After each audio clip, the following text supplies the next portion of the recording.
மார்வல்ல ஏதாவது புதுசா ஒரு படம் வரப்போகுதுனாலே நம்ம ஒரு ரீவாட்ச போட வேண்டியது இருக்கும் இந்த எம்சி ஃபிலிம்ஸ் எல்லாத்தையுமே. பிகாஸ் இட்ஸ் சினிமேட்டிக் யூனிவர்ஸ் அப்படிங்கிறனால.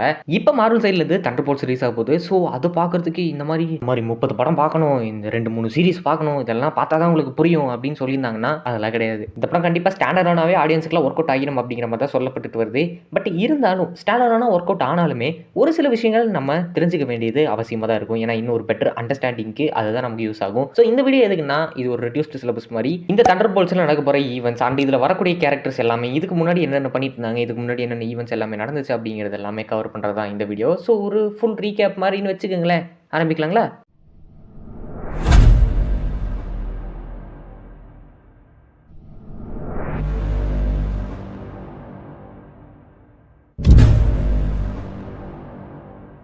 தண்டர்போல்ட்ஸ்ல இன்வால்வ் ஆக போகிற மெயின் கேரக்டர்லாம் யார் யாருன்னா எலினா பெனோவா அஃப்கோர்ஸ் அண்ட் பக்கி, அது மட்டும் இல்லாமல் ரெட் கார்டியன் அலெக்சிஸ், அதுக்கப்புறமா Ghost, John Walker, Taskmaster, Valentina and இப்போ புதுசாக வந்திருக்கிறது நம்ம பாப் ரெனால்ட்ஸ், அதுதான் சென்ட்ரி. ஸோ இப்போ நான் சொன்னவங்க எல்லாருமே இந்த படத்தோட லீட் ரோல்ஸ். தண்டர்போல்ட்ஸ் வரைக்குமே எந்த ஈவெண்ட்ஸ் எழுது வந்ததுன்னா பேக் இன் 1943 அதாச்சு 2011 வந்த captain America the first Avenger படத்தில் தான் இந்த ஈவெண்ட்ஸ் எல்லாமே ஆரம்பிச்சிருக்கும். ஸ்டீவ் ராஜர்ஸ் அப்புறம் பக்கி 2 பேருமே பெஸ்ட் ஃப்ரெண்ட்ஸாக இருப்பாங்க. அந்த டைமில் தான் நம்ம ஸ்டீவ் ராஜர்ஸ்க்கு சூப்பர் சோல்ஜர் சீரம் கிடைக்கும். அண்ட் அவர் வந்து பார்த்தீங்கன்னா அமெரிக்காவோட ஒரு ப்ரொபகண்டாவோ அண்ட் அவர் சோல்ஜராகவும் வேலை செஞ்சுட்டு இருப்பாரு.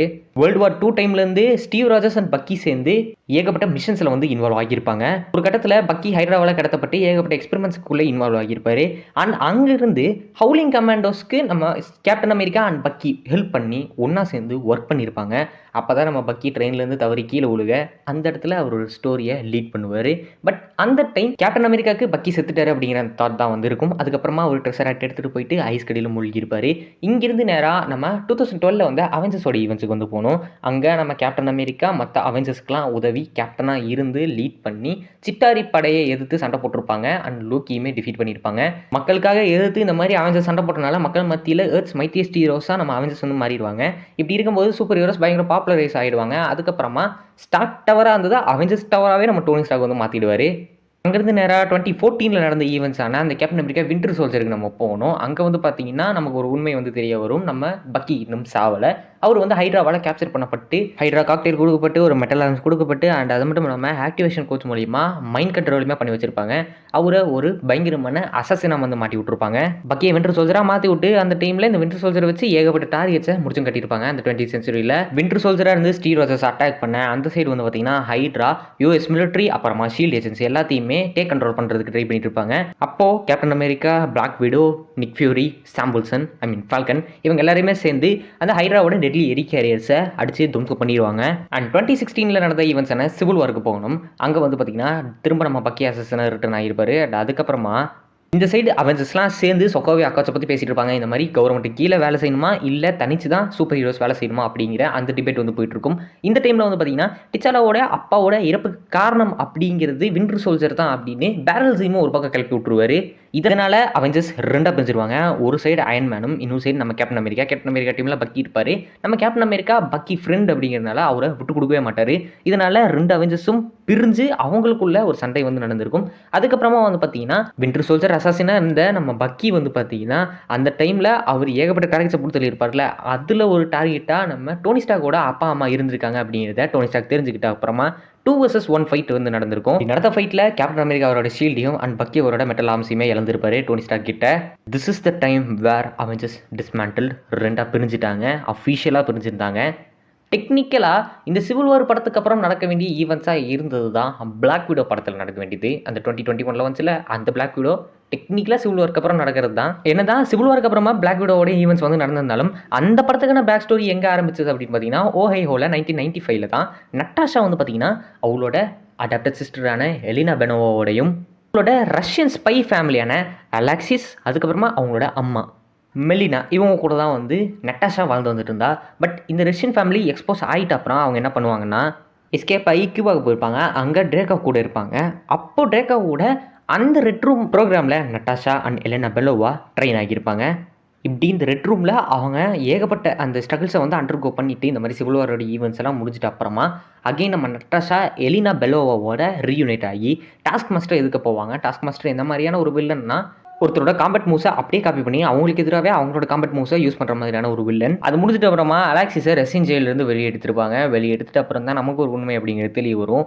இங்கே ஒஹைஹோவில் ஸ்பையாக இருக்கிறதுக்கு முன்னாடி அலெக்சிஸ் வந்து பார்த்தீங்கன்னா ரெட் கார்டியனாக இருந்தார் அப்படின்னு சொல்லிட்டு அதுக்கப்புறமா இவங்கெல்லாம் சேர்ந்து அவங்க அம்மாவான மெலினாவோட ரீயூனிட் ஆகியிருப்பாங்க. அங்கே சில எமோஷனல் மூமெண்ட்ஸ் வந்து நடக்கும். டாஸ்க் மாஸ்டர் யாருன்னா ட்ரேக்காவோட டாட்டராகவே வந்து காமிச்சிருப்பாங்க, ஆண்டோனியோ ட்ரேக்காஃப் அப்படின்னு சொல்லிட்டு. ஆக்சுவலாக புட்டாபெஸ்ட்டில் வந்து பார்த்தீங்கன்னா ட்ரேக்காவோட வீட்டில் போயிட்டு பாம்பு போட்டு வர்றது தான் இந்த நட்டாஷாக்கோட மிஷனாகவே இருக்கும்.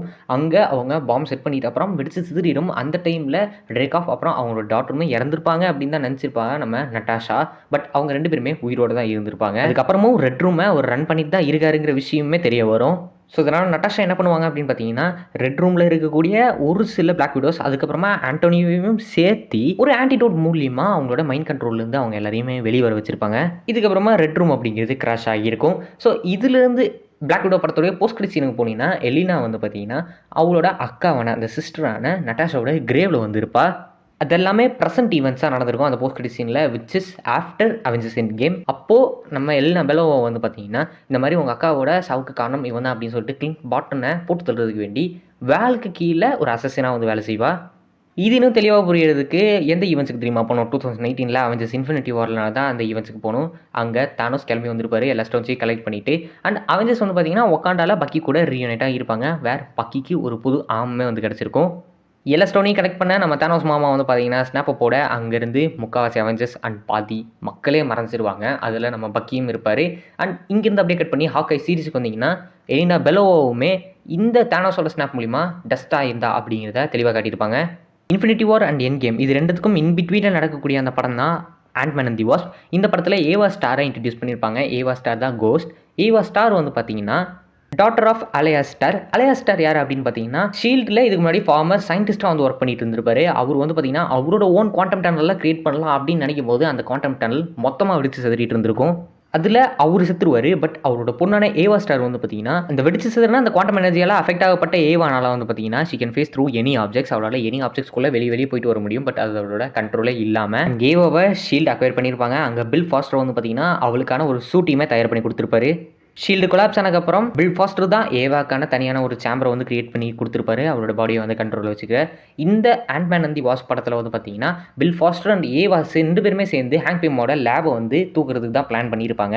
ஏன்னா அதில் இருக்கக்கூடிய அந்த குவாண்டம் டனலில் வச்சு ஏவாவை ஹீல் பண்ணிடலாம், சரி பண்ணிடலாம் அப்படிங்கிற அந்த ஐடியானால அதுக்கு பதிலாக ஹோப்போட அம்மாவான ஜேனாவை வந்து பார்த்தீங்கன்னா குவாண்டம் ரம்லேருந்து வெளியே கொண்டு வந்திருப்பாங்க. அவங்க வெளியே வந்துட்டு அப்புறம் அந்த குவாண்டம் ஹீலிங் எனர்ஜியை வச்சு ஏவாவை டோட்டலாக வந்து க்யூர் பண்ணியிருப்பாங்க. இங்கிருந்து என் கேமோட ஈவெண்ட்ஸுக்கு போயிருந்தா பிளாக் விடோ ஆஃப்கோர்ஸ் செத்து போயிருப்பாங்க. அண்ட் அதுக்கப்புறமா செத்து போன முக்கால்வாசி அவெஞ்சர்ஸை ரிட்டர்ன் கொண்டு வரதுக்கு நம்ம ஹல்க் வந்து ஸ்னாப் போட்டிருப்பாரு. இதில் சாம் வில்சன் தான் அடுத்த கேப்டன் அமெரிக்காவாக வந்து மாறி இருப்பாரு. நம்ம ஸ்டீவ் ராஜர்ஸ் அண்ட் பக்கியோட பிளஸிங்கோட மாறி இருப்பாரு.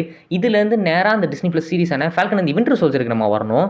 இந்த சீரிஸில் பக்கி வின்டர் சோல்ஜராக இருந்து ஹர்ட் பண்ண எல்லாரையுமே சமரச சென்ட் கொடுத்து சரி பண்ணலாம் அப்படிங்கிற அந்த ஐடியாவில் வந்திருப்பாரு. அண்ட் அவர் சாம் வில்சன் கூட சேர்ந்து இந்த ஃபிளாக் மாஸ்டர்ஸ் அப்படிங்கிற அந்த கேங்கியுமே வந்து பார்த்தீங்கன்னா சமாளிச்சுட்டு இருந்திருப்பாரு. அந்த டைமில் பக்கிக்கு ஸ்டில் அந்த ஒகாண்டியன்ஸோட டச் வந்து இருந்துகிட்டே தான் இருக்கும். ஆக்சுவலாக ஒகாண்டியன்ஸ் தான் அந்த ஆக்டிவேஷன் கோடோட எல்லா மெமரிஸ்லேருந்துமே பக்கியை வெளியே கொண்டு வரதுக்கு ஹெல்ப் பண்ணியிருப்பாங்க. இந்த டைம் தான் சாம் வில்சன் அண்ட் பக்கி 2 பேருமே forcefully works with John Walker, that is government appoint பண்ண அந்த கேப்டன் அமெரிக்கா யூஎஸ்ஏ ஏஜென்ட். ஜானுமே சூப்பர் சோல்ஜர் சீரம் வந்து எடுத்திருப்பாரு. பட் அவர் எடுத்தும்போது ரொம்ப அக்ரெசிவாக இருந்திருப்பாரு. ஏன்னா அவரோட டீமில் ஒரு ஆளை வந்து போட்டு தள்ளியிருப்பாங்க. அதனால ஃபிளாக் ஸ்மாஷர்ஸில் ஒரு ஆளை கருணையே இல்லாமல் அந்த கேப்டன் அமெரிக்கா ஷீல்டை வச்சு பயங்கரமாக வந்து ஹர்ட் பண்ணியிருப்பாரு. ஃபர்ஸ்ட் டைம் கேப்டன் ஷீல்டில் பிளட் இருந்து நம்ம அன்னைக்கு தான் பார்த்துருப்போம். அதனால நம்ம ஜான் வாக்கர் வெளியேற்றப்பட்டுருவாரு. அதுக்கப்புறமா சாம் வில்சன் கேப்டன் அமெரிக்காவாக இருப்பாரு. வெளியே போன ஜான் வாக்கரையுமே வந்து பார்த்தீங்கன்னா வேல் தான் அவளுக்காக ஒர்க் பண்ணுறதுக்கு திரும்ப கூட்டிகிட்டு வந்திருப்பா மேனிபுலேட் பண்ணி. இங்கிருந்து 2021 வந்து அந்த ஹாக்கை சீரிஸுக்கு நம்ம போகணும். வேர் எலினா பெனோவா ஹாக்காய் வந்து தேடிட்டு இருப்பாங்க. அண்ட் ஹாக்காய் வந்து பார்த்தீங்கன்னா கேட் பிஷப்புக்கு மென்டராக வந்து ஒர்க் பண்ணிட்டு இருந்திருப்பாரு. இங்கே அவர் இன்னொரு விஷயத்தையுமே சமாளிச்சுட்டு இருந்திருப்பாரு. பிளிப் டைமில் அவர் ராணினா இருந்து அந்த போட்டுத்தள்ள ஆட்கள் எல்லாத்தையுமே இந்த டைமில் வந்து சமாளிச்சுட்டு இருந்திருப்பாரு. இங்கே வேலண்டினால மேனிபுலேட் பண்ண பார்த்து நம்ம எலினா பெலோவா வந்து பார்த்தீங்கன்னா ஹாக்காயை போட்டுத்தள்ள வர அந்த டைமில் தான் ஹாக்காய் ஒஹைஹோவில் எலினா பெலோவா அதுக்கப்புறமா நட்டாஷா குழந்தைங்களாக இருந்தபோது ஒரு ஸ்பெஷல் விஷுவல் சவுண்டை வந்து அடிச்சிருப்பாங்க. அதே சவுண்டை நம்ம ஹாக்காய் வந்து மேக் பண்ண எந்த அளவுக்கு ஒரு பாண்டிங்கில் நட்டாஷா அண்ட் ஹாக்காய் கிளிங்க் பாட்டன் வந்து இருந்திருக்காங்க அப்படிங்கிறத புரிஞ்சுக்கிட்ட நம்ம எலினா திரும்பி போயிடுவாங்க. 2022 வந்த வகாண்டா ஃபார் எவர் படத்தில் தான் நமக்கு தெரியும் வேலண்டினா ஒரு சிஏஏ டைரக்டர் அப்படின்னு சொல்லிட்டு. அண்ட் அது மட்டும் இல்லாமல் அவெஞ்சர்ஸ் டவராக மாற்றப்பட்ட நம்ம ஸ்டார்க் டவரை இப்போதைக்கு வாங்கியிருக்கிறது இந்த வேலண்டினா அண்ட் அவங்களோட அசோசியேஷன் தான் அப்படிங்கிறது இப்போ தான் தெரியும். அண்ட் இந்த டவரை சென்ட்ரியோட வாட்ச் டவராக வந்து மாற்றுறதுக்குமான வாய்ப்புகள் வந்து இருக்குது காமிக்ஸில் இருக்கிற மாதிரியே. இப்போ நான் சொன்ன எல்லாமே events which are that leads us to Thunderbolts. இப்போ தண்டர்போல்ட்ஸில் இருக்க கேரக்டர்ஸ்லாம் என்னென்ன பண்ணிட்டு இருக்காங்க அப்படின்னு பார்த்தீங்கன்னா, எலினா பெலோவா அஃப்கோர்ஸ் நம்ம வேலைக்கு தான் வேலை செஞ்சுட்டு இருக்காங்க. அது மட்டும் இல்லாமல் இப்போதைக்கு பக்கி நம்ம காங்கிரஸ் மென்னாக வந்து இருந்திருக்கிறாரு. ஜான் வாக்கர் அஃப்கோர்ஸ் வேலண்டினா கீழே தான் வேலை செஞ்சுட்டு இருக்காரு. கோஸ்ட் அவங்களோட பவர்ஸ் எல்லாத்தையுமே அனலைசிஸ் பண்ணிவிட்டு இண்டிபெண்டன்ட் ஆப்ரேட்டராக வந்து இருக்கிறாங்க. அண்ட் அது மட்டும் இல்லாமல் டாஸ்க் மாஸ்டருமே வந்து பார்த்தீங்கன்னா ஒரு லிபரேட்டட் ஏஜென்ட்டாக வந்து வேலை செஞ்சுட்டு இருக்காங்க. ரெட் கார்டியன் அஃப்கோர்ஸ் அவரோட பெஸ்ட் லைஃப்பை வந்து இப்போதைக்கு சும்மா தான் லீட் பண்ணிட்டு இருக்காரு. பாப் ரெனால்ட்ஸை இப்போ தான் இன்ட்ரடியூஸ் பண்ணுறாங்க. ஸோ அவருக்கான ஆர்ஜின் எப்படி கொடுக்கப்பட்டிருக்கு அப்படிங்கிறது நம்ம இந்த படத்தை பார்த்தா தான் தெரியும். காமிக் ஆர்ஜின் மாதிரி இருக்குமானா டவுட்டாக தான் இருக்குது. ஸோ நான் இப்போ சொல்ல வரது என்னென்னா, நீங்கள் கஷ்டப்பட்டு அத்தனை படங்கள் அத்தனை சீரீஸு அதெல்லாம் பார்த்துட்டு மண்டையை குழப்பிட்டு இருக்காமல் நீங்கள் சிம்பிளாக இந்த வீடியோவை பார்த்துட்டு தண்டர்போல்ட்ஸுக்கு போய் உக்காருங்க. உங்களுக்கு படம் கரெக்டாக ஒர்க் அவுட் ஆகுங்கிறது இல்லை, நான் கேரண்டி தரேன். Because it's short and sweet but detail recap of the Thunderbolts events. Video பிடிச்சிருந்தா லைக் பண்ணிட்டு மறக்காம சேனலை சப்ஸ்கிரைப் பண்ணி வச்சுக்கோங்க. சென்று ஓட்டா.